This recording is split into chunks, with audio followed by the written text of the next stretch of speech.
Bagian 1. Teknik-teknik dasar dalam menangani manusia. Bab 1. Kalau Anda ingin mengumpulkan madu, jangan tendang sarang lebahnya.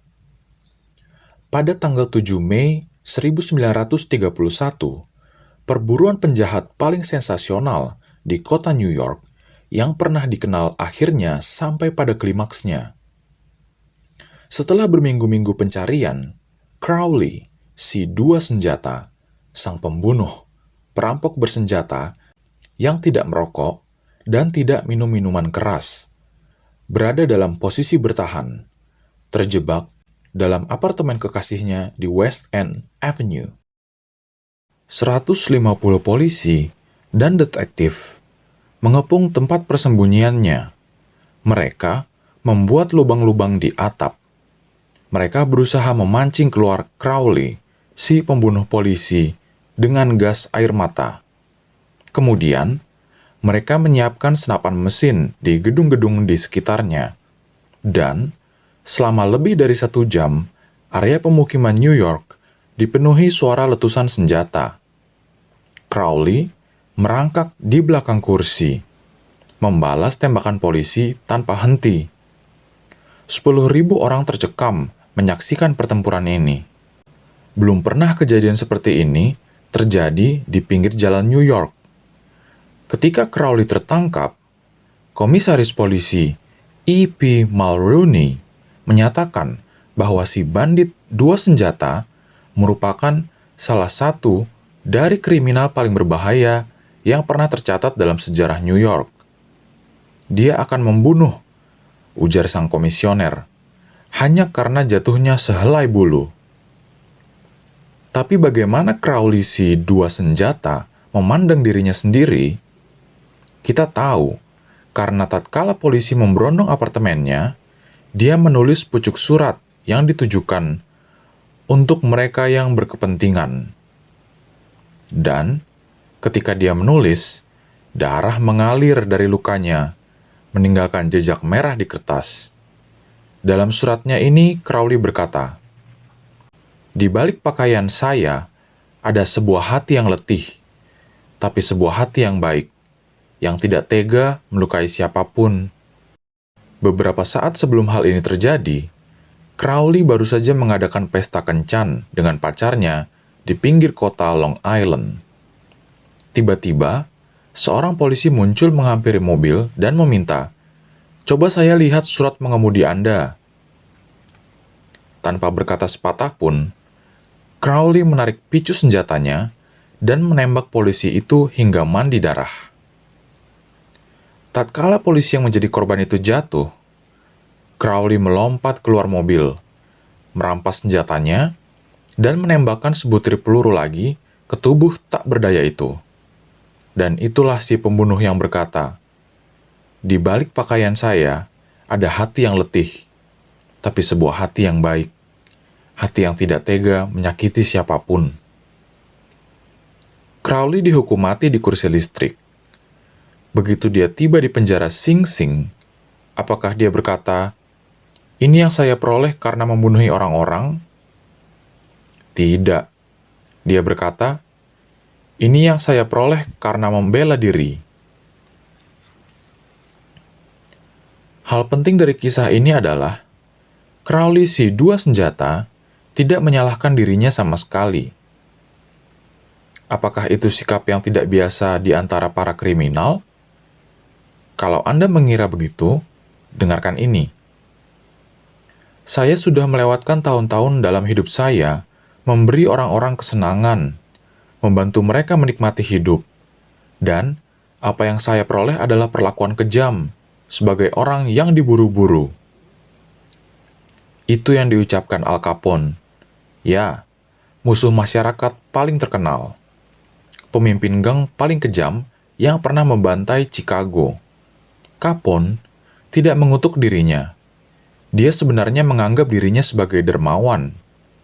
Dermawan yang tidak dihargai dan dimengerti secara keliru. Dan demikian pula halnya dengan Dutch Schultz. Sebelum dia meringkuk terkena peluru bandit di New York, Dutch Schultz salah satu penjahat paling terkenal di New York, mengatakan dalam wawancara koran bahwa dia seorang dermawan publik dan dia percaya itu. Saya pernah surat menyurat dengan Lois Laws, yang merupakan sipir penjara Sing Sing, New York, yang terkenal selama bertahun-tahun tentang masalah ini, dan dia menyatakan bahwa hanya sedikit dari para kriminal di Sing Sing menganggap diri mereka orang jahat. Mereka sama manusiawinya seperti Anda dan saya. Jadi mereka membuat rasionalisasi. Mereka menerangkan. Mereka bisa mengatakan kepada Anda, mengapa mereka harus menembak dengan menarik picu senjata begitu gesit. Hampir semua dari mereka berusaha memberikan alasan, keliru atau logis, untuk membenarkan tindakan-tindakan antisosial mereka, bahkan untuk diri mereka sendiri. Karenanya, dengan keras berpendapat bahwa mereka sama sekali tidak patut dipenjara. Kalau Al Capone, Crowley si dua senjata, Dutch Schultz, dan para wanita dan pria putus asa di balik dinding penjara itu tidak menyalahkan diri mereka sama sekali, bagaimana halnya dengan orang-orang dengan siapa Anda dan saya berhubungan? John Wanamaker, pendiri toko-toko Amerika yang memakai namanya, pernah mengakui, "Saya sudah belajar 30 tahun yang lalu bahwa sungguh bodoh untuk memarahi orang lain. Saya sudah mempunyai cukup masalah dalam mengatasi keterbatasan saya sendiri, tanpa mempedulikan fakta bahwa Tuhan tidak membagikan secara merata kemampuan intelijensi seseorang." Wanamaker mendapat pelajaran ini dengan cepat, tapi saya sendiri harus membuat kesalahan besar di dunia yang sudah tua ini selama sepertiga abad sebelum saya sadar bahwa 99 kali dari 100 orang tidak mengkritik dirinya sendiri sama sekali. Tidak peduli betapa salahnya apa yang sudah dilakukannya. Kritik adalah hal yang sia-sia karena menempatkan seseorang dalam posisi defensif dan biasanya membuat orang itu berusaha mempertahankan dirinya. Kritik itu berbahaya karena melukai rasa kebanggaan seseorang, melukai perasaan pentingnya, dan membangkitkan rasa benci. B.F. Skinner, seorang psikolog terkenal di dunia, membuktikan lewat pengalaman-pengalamannya bahwa seekor binatang yang diberi hadiah karena tingkah laku baik akan belajar jauh lebih cepat dan menyimpan apa yang dipelajarinya dengan jauh lebih efektif dibandingkan dengan seekor binatang yang dihukum karena bertingkah laku buruk. Studi-studi berikutnya menunjukkan bahwa hal yang sama juga berlaku pada manusia. Dengan mengkritik, kita tidak membuat perubahan yang langgeng dan seringkali malah menimbulkan rasa benci. Hans Selye, seorang psikolog besar lainnya, berkata, kehausan kita akan persetujuan sama besarnya dengan ketakutan kita kepada kritik. Rasa benci yang ditimbulkan oleh kritik dapat menurunkan semangat kerja para pegawai, anggota keluarga, dan kawan-kawan, dan tetap tidak memperbaiki situasi yang sudah dikritik. George B. Johnston dari Enid, Oklahoma, seorang koordinator keamanan untuk sebuah perusahaan rekayasa. Salah satu dari tanggung jawabnya adalah memastikan bahwa para pekerja harus memakai topi pengaman pada saat mereka berada di tempat kerja lapangan. Dia akan melaporkan kalau dia melihat ada pekerja yang tidak mengenakan topi pengaman, menyampaikan secara panjang lebar peraturan yang harus mereka patuhi. Hasilnya, dia mendapat penerimaan yang tidak simpatik dari mereka yang merasa kesal. Dan, seringkali setelah dia pergi, para pekerja itu akan menanggalkan topi mereka. Dia memutuskan untuk mencoba pendekatan yang berbeda. Saat berikutnya, bila dia menemukan pekerja yang tidak memakai topi pengaman, dia bertanya, apakah topi itu tidak nyaman dipakai atau tidak cukup pas untuk mereka? Kemudian dia mengingatkan para pekerja itu dengan nada menyenangkan bahwa topi itu dirancang untuk melindungi mereka dari kecelakaan dan menyarankan agar topi itu selalu digunakan di tempat kerja. Hasilnya adalah kesadaran untuk mematuhi peraturan tanpa rasa kesal dan benci. Anda akan mendapatkan contoh-contoh tentang kesia-siaan dari kritik dalam ribuan halaman sejarah. Sebagai contoh, kita ambil pertengkaran antara Theodore Roosevelt dan Presiden Taft, pertikaian yang memecah Partai Republik, yang menempatkan Woodrow Wilson di Gedung Putih dan tercatat jelas sepanjang masa Perang Dunia Pertama yang merubah arus sejarah. Mari kita lihat faktanya dengan segera. Ketika Theodore Roosevelt melangkah keluar dari Gedung Putih tahun 1908, dia mendukung Taft yang terpilih sebagai presiden. Kemudian, Theodore Roosevelt berangkat ke Afrika untuk berburu singa. Ketika dia kembali, dia meledak. Dia mengkritik Taft untuk sikap konservatifnya, berusaha sendiri untuk mengamankan nominasi untuk masa pencalonan presiden yang ketiga kalinya, membentuk partai Bull Moose, dan semua hal lainnya kecuali menghapuskan GOP dalam pemilihan selanjutnya. William Howard Taft dan Partai Republik hanya menang di 2 negara bagian, Vermont dan Utah. Kekalahan paling besar yang pernah terjadi pada partai itu. Theodore Roosevelt menyalahkan Taft. Tapi apakah Presiden Taft menyalahkan dirinya sendiri? Tentu saja tidak. Dengan berlinang air mata, Taft berkata, "Saya tidak melihat kemungkinan lain yang bisa saya lakukan." Siapa yang harus disalahkan? Roosevelt atau Taft? Terus terang saya tidak tahu, dan saya tidak peduli.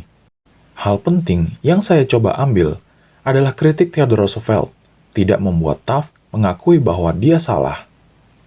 Kritik ini hanya mendorong Taft mempertahankan dirinya dan dengan mata berlinang mengulangi pernyataan, "Saya tidak melihat kemungkinan lain yang bisa saya lakukan." Atau, ambil contoh skandal Teapot Dome. Skandal itu terus memenuhi surat-surat kabar dengan rasa dongkol pada awal tahun 1920-an. Skandal itu mengguncang negara. Dalam ingatan mereka yang hidup saat itu, belum pernah hal yang seperti ini terjadi dalam kehidupan rakyat Amerika. Berikut ini fakta-fakta dari skandal itu. Albert B. Fall, Menteri Dalam Negeri dalam Kabinet Harding, dipercaya dalam penyewaan tempat penyimpanan minyak milik negara di Elk Hill dan Teapot Dome. Tempat penyimpanan minyak yang telah dicadangkan untuk pemakaian masa mendatang bagi Angkatan Laut. Apakah Menteri Fall mengizinkan tawaran yang kompetitif? Tidak. Dia menyerahkan kontrak yang menguntungkan itu pada kawannya, Edward L. Doheny. Dan apa yang dilakukan Doheny? Dia memberi Menteri Fall apa yang dia dengan senang menyebutnya pinjaman $100.000. Kemudian, dengan angkuh, Menteri Fall memerintahkan Angkatan Laut Amerika datang ke distrik itu untuk mengenyahkan para pesaing yang sumur-sumurnya mengisap minyak dari tempat penyimpanan Elk Hill.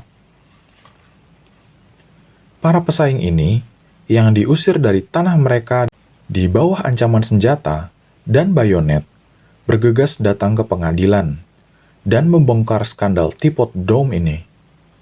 Kebusukan ini muncul sangat tajam, sehingga menghancurkan pemerintahan Harding, memuakkan seluruh bangsa, mengancam pecahnya Partai Republik, dan menempatkan Albert B. Fall ke dalam penjara. Fall dikutuk dengan keji. Apakah dia menyesal? Tidak pernah. Bertahun-tahun kemudian, Herbert Hoover menyampaikan dalam pidato di depan publik bahwa kematian Presiden Harding adalah karena kecemasan mental yang disebabkan seorang kawan yang telah berkhianat kepadanya. Ketika Nyonya Fall mendengar kabar itu, dia serta-merta bangkit dari kursinya, menangis, dan mengacung-acungkan kepalanya dan berteriak, "Apa? Harding dikhianati Fall? Tidak, suami saya tidak pernah berkhianat kepada siapapun. Rumah ini penuh dengan emas yang tidak akan membuat suami saya tergoda untuk melakukan hal yang salah. Dia yang sudah dikhianati dan menjadi korban." Begitulah sifat manusia. Mereka yang bersalah menyalahkan orang lain selain diri mereka sendiri. Kita semua seperti itu. Jadi, apabila Anda dan saya tergoda untuk mengkritik seseorang untuk masa mendatang, mari kita ingat Al Capone, Crowley si dua senjata, dan Albert Fall. Mari kita sadari bahwa kritik itu seperti merpati pos. Mereka selalu kembali pulang. Mari kita sadari bahwa orang yang akan kita koreksi dan caci maki mungkin akan mempertahankan dirinya dan membalas mencaci kita, atau seperti Taft yang lembut akan berkata, "Saya tidak melihat kemungkinan lain yang bisa saya kerjakan." Jadi, seperti yang sudah saya katakan, Lincoln menyisihkan surat itu karena dia sudah belajar dari pengalaman pahit bahwa kritik yang pedas hampir selalu berakhir dengan sia-sia. Theodore Roosevelt berkata bahwa ketika dia sebagai presiden dihadapkan dengan masalah besar, dia biasa bersandar pada punggungnya dan memandang ke atas pada lukisan besar Lincoln yang bergantung di atas mejanya di Gedung Putih. Lalu dia bertanya pada dirinya, apa yang akan dilakukan Lincoln kalau dia berada dalam posisi saya? Bagaimana dia akan memecahkan masalah ini? Mark Twain sekali-sekali kehilangan rasa sabar dan menulis surat-surat yang tidak pernah dikirim sampai kertasnya berwarna coklat. Misalnya, dia pernah menulis surat kepada seorang lelaki yang telah membangkitkan kemarahannya. Hal yang pantas untuk Anda adalah izin pemakaman. Anda cukup hanya berbicara dan saya akan memastikan Anda memperolehnya. Pada kesempatan lain, dia menulis kepada seorang editor mengenai usaha seorang korektor untuk memperbaiki ejaan dan tanda baca saya. Dia memerintahkan, mulai sekarang, buat tulisan itu sesuai draft kopi saya, dan pastikan si korektor itu menyimpan sarannya dalam otaknya yang busuk. Penulisan surat yang menyakitkan ini membuat Mark Twain merasa lebih enak. Surat-surat itu memungkinkannya menyalurkan rasa panasnya, dan surat-surat tersebut tidak sungguh-sungguh merugikan siapapun. Karena istri Mark secara rahasia mengambil kembali surat-surat itu dan tidak pernah dikirim. Anda kenal seseorang yang Anda ingin agar berubah dan memperbaiki sikapnya? Bagus. Hal itu boleh saja. Saya setuju dengan itu. Tapi mengapa tidak mulai dengan diri Anda sendiri? Dipandang dari sudut diri sendiri, hal itu jauh lebih menguntungkan daripada berusaha memperbaiki orang lain. Ya, dan jauh lebih tidak berbahaya. Jangan mengeluh tentang salju di atap rumah tetangga, ujar Konfusius, apabila serambi depan Anda sendiri tidak bersih. Ketika saya masih muda dan berusaha untuk memberi kesan pada orang lain, saya menulis sepucuk surat tolol kepada Richard Harding Davis, seorang penulis yang pernah menjadi bayangan besar dalam wawasan sastra Amerika. Saya sedang menyiapkan sebuah artikel tentang para penulis, dan saya minta Davis untuk menceritakan metode kerjanya. Beberapa minggu sebelumnya, saya sudah menerima surat dari seseorang dengan catatan di bagian bawahnya. Didikte tapi tidak dibaca. Saya sangat terkesan. Saya merasa bahwa penulisnya pasti orang besar dan sibuk, juga orang penting. Saya sama sekali tidak sibuk, tapi saya sangat berhasrat memberi kesan baik pada Richard Harding Davis. Maka saya akhiri catatan pendek saya dengan kata-kata, didiktekan tapi tidak dibaca. Dia tidak pernah bersusah payah untuk menjawab surat saya. Dia sekedar mengembalikannya kepada saya dengan catatan singkat di bawahnya. Sikap Anda yang buruk hanya dilampaui oleh sikap Anda yang buruk. Benar, saya sudah membuat kesalahan besar, dan mungkin saya patut mendapat kritik ini. Namun sebagai manusia, saya menolaknya. Saya menolak dengan sakit hati, sehingga ketika saya membaca tentang kematian Richard Harding Davis, 10 tahun kemudian, satu-satunya pikiran yang masih menetap dalam benak saya malu mengakuinya, adalah rasa sakit hati yang dia berikan pada saya. Kalau Anda dan saya hanya ingin menimbulkan rasa benci pada masa mendatang, yang mungkin akan bertahan selama beberapa dasawarsa dan menetap sampai mati, cobalah menuruti hati memberikan kritik yang tajam, betapapun yakinnya kita bahwa tindakan kita benar. Tatkala kita berusaha dengan manusia, mari kita mengingat bahwa kita tidak berurusan dengan makhluk logika. Kita berurusan dengan makhluk penuh emosi, makhluk yang penuh dengan prasangka dan dimotivasi oleh rasa bangga dan sombong. Kritik pedas menyebabkan Thomas Hardy, salah seorang novelis terbaik yang pernah ada dalam sejarah sastra Inggris, menolak selamanya untuk menulis fiksi. Kritik telah membuat Thomas Chatterton, penulis puisi terkenal Inggris, bunuh diri. Benjamin Franklin, yang tidak bijaksana dalam masa mudanya, menjadi sangat diplomatis, begitu mahir dalam menangani hubungan sesama manusia, sehingga dia dijadikan duta besar Amerika untuk Perancis. Rahasia suksesnya? Saya tidak akan bicara hal buruk tentang seorang pun, jawabnya. Dan hanya membicarakan hal yang baik tentang semua orang. Semua orang bodoh bisa mengkritik, mencerca, dan mengeluh. Dan hampir semua orang bodoh melakukannya. Namun, perlu karakter dan kontrol diri untuk mengerti dan memberi maaf. Seorang yang berjiwa besar akan memperlihatkan kebesarannya, ujar Carlyle, dari cara dia memperlakukan orang kecil.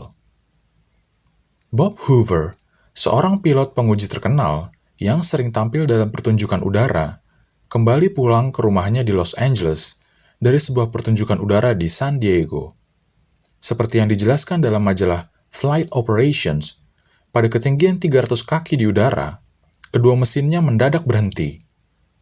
Dengan manuver yang sangat terampil, dia berhasil mendaratkan pesawatnya dengan selamat. Namun pesawat itu rusak parah, meski tak seorang pun yang cedera. Tindakan Hoover yang pertama setelah pendaratan darurat itu adalah memeriksa bahan bakar pesawat. Persis seperti yang dia curigai, pesawat baling-baling Perang Dunia Kedua yang telah diterbangkannya itu ternyata diberi bahan bakar untuk jet, bukannya bensin. Begitu kembali ke bandara, dia minta bertemu dengan mekanik yang telah merawat pesawatnya. Lelaki muda itu sakit karena rasa takut akan kesalahannya. Air mata bercucuran mengalir di wajahnya begitu Hoover datang mendekat. Dia baru saja hampir menyebabkan sebuah pesawat yang sangat mahal hancur dan nyaris menyebabkan 3 nyawa melayang. Anda bisa membayangkan kemarahan Hoover. Setiap orang tentunya berharap caci maki yang keluar dari lidah pilot tersebut. Atas kecerobohan seorang mekanik. Tapi Hoover tidak memarahi mekanik itu. Dia bahkan tidak mengkritiknya. Sebaliknya, dia memeluk bahu sang mekanik dan berkata, "Untuk menunjukkan pada Anda bahwa saya yakin Anda tidak akan pernah melakukannya lagi, saya ingin Anda merawat F-51 saya besok." Seringkali orang tua tergoda untuk mengkritik anak-anak mereka. Anda mengharapkan saya berkata, "Jangan." Tapi saya bukan hendak mengatakan itu. Saya sekedar hendak berkata, sebelum Anda mengkritik mereka, baca salah satu jurnal klasik Amerika. Ayah juga lupa. Sebenarnya itu mulanya muncul sebagai satu editorial dalam majalah People's Home Journal. Kami mencetaknya kembali di sini atas izin si penulis, seperti yang dimuat dalam Reader's Digest. Ayah Juga Lupa adalah satu dari tulisan-tulisan kecil yang ditulis cepat dengan perasaan tulus, menggugah hati begitu banyak pembaca, sehingga menjadi satu tulisan cetak ulang yang abadi dan disukai. Sejak munculnya pertama kali, Ayah Juga Lupa telah diproduksi kembali, tulis penulisnya, W. Livingstone Larned, dalam ratusan majalah dan dalam koran-koran di seluruh negeri. Artikel itu sudah dicetak ulang hampir dalam semua bahasa yang ada. Saya memberi izin untuk ribuan orang yang berharap membacanya dari sekolah, gereja, dan ruang kuliah. Tulisan itu telah diudarakan dalam peristiwa dan program-program yang tak terhitung jumlahnya. Sungguh aneh, Periodical Academy ikut menggunakannya, dan juga majalah-majalah sekolah menengah. Kadang-kadang, satu tulisan kecil tampaknya secara misterius bisa berhasil. Yang satu ini sudah pasti begitu. Ayah Juga Lupa. W. Livingstone Larned. Dengar, Nak. Ayah mengatakan ini pada saat kau terbaring tidur. Sebelah tangan kecil merayap di bawah pipimu, dan rambutmu yang keriting pirang lengket pada dahimu yang lembab. Ayah menyelinap masuk seorang diri ke kamarmu. Baru beberapa menit yang lalu, ketika ayah sedang membaca koran di ruang perpustakaan. Satu sapuan sesal yang amat dalam menerpa. Dengan perasaan bersalah, ayah datang masuk menghampiri pembaringanmu. Ada hal-hal yang ayah pikirkan, Nak. Ayah selama ini bersikap kasar kepadamu. Ayah membentakmu ketika kau sedang berpakaian hendak pergi ke sekolah, karena kau cuma menyeka mukamu sekilas dengan handuk. Lalu ayah lihat kau tidak membersihkan sepatumu. Ayah berteriak marah tatkala kau melempar beberapa barangmu ke lantai. Saat makan pagi, ayah juga menemukan kesalahan. Kau meludahkan makananmu. Kau menelan terburu-buru makananmu. Kau meletakkan sikumu di atas meja. Kau mengoleskan mentega terlalu tebal di rotimu. Dan begitu kau baru mulai bermain, dan ayah berangkat mengejar kereta api, kau berpaling dan melambaikan tangan sambil berseru, "Selamat jalan, Ayah." Dan ayah mengerutkan dahi, lalu menjawab, "Tegakkan bahumu." Kemudian, semua itu berulang lagi pada sore hari. Begitu ayah muncul dari jalan, ayah segera mengamatimu dengan cermat, memandang hingga lutut, memandangmu yang sedang bermain kelereng. Ada lubang-lubang pada kaos kakimu. Ayah menghinamu di depan kawan-kawanmu, lalu menggiringmu untuk pulang ke rumah. Kaos kaki mahal, dan kalau kau yang harus membelinya, kau akan lebih berhati-hati. Bayangkan itu, Nak, itu keluar dari pikiran seorang ayah. Apakah kau ingat, nantinya, ketika ayah sedang membaca di ruang perpustakaan, bagaimana kau datang dengan perasaan takut, dengan rasa terluka dalam matamu? Ketika ayah terus memandang koran, tidak sabar karena gangguanmu, kau jadi ragu-ragu di depan pintu. "Kau mau apa?" semprot ayah. Kau tidak berkata sepatah pun, melainkan berlari melintas dan melompat ke arah ayah. Kau melemparkan tanganmu, melingkari leher saya, dan mencium ayah. Tangan-tanganmu yang kecil semakin erat, memeluk dengan hangat. Kehangatan yang telah Tuhan tetapkan untuk mekar di hatimu, dan yang bahkan pengabaian sekalipun tidak akan mampu melemahkannya. Dan kemudian kau pergi, bergegas menaiki tangga. Nah, Nak, sesaat setelah itu, koran jatuh dari tangan ayah. Dan satu rasa takut yang menyakitkan menerpa ayah. Kebiasaan apa yang sudah ayah lakukan? Kebiasaan dalam menemukan kesalahan, dalam mencerca. Ini adalah hadiah ayah untukmu sebagai seorang anak lelaki. Bukan berarti ayah tidak mencintaimu. Ayah lakukan ini karena ayah berharap terlalu banyak dari masa muda. Ayah sedang mengukurmu dengan kayu pengukur dari tahun-tahun ayah sendiri. Dan sebenarnya begitu banyak hal yang baik dan benar dalam sifatmu. Hati mungil milikmu sama besarnya dengan fajar yang memayungi bukit-bukit luas. Semua ini kau tunjukkan dengan sikap spontanmu saat kau menghambur masuk dan mencium ayah sambil mengucapkan selamat tidur. Tidak ada masalah lagi malam ini, nak.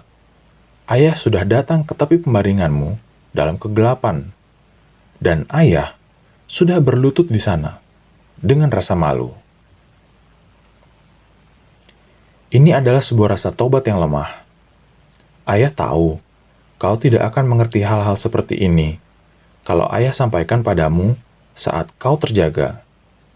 Tapi esok hari, ayah akan menjadi ayah sejati. Ayah akan bersahabat karib denganmu dan ikut menderita bila kau menderita, dan tertawa bila kau tertawa. Ayah akan menggigit lidah ayah kalau kata-kata tidak sabar keluar dari mulut ayah. Ayah akan terus mengucapkannya, kata ini seolah-olah sebuah ritual.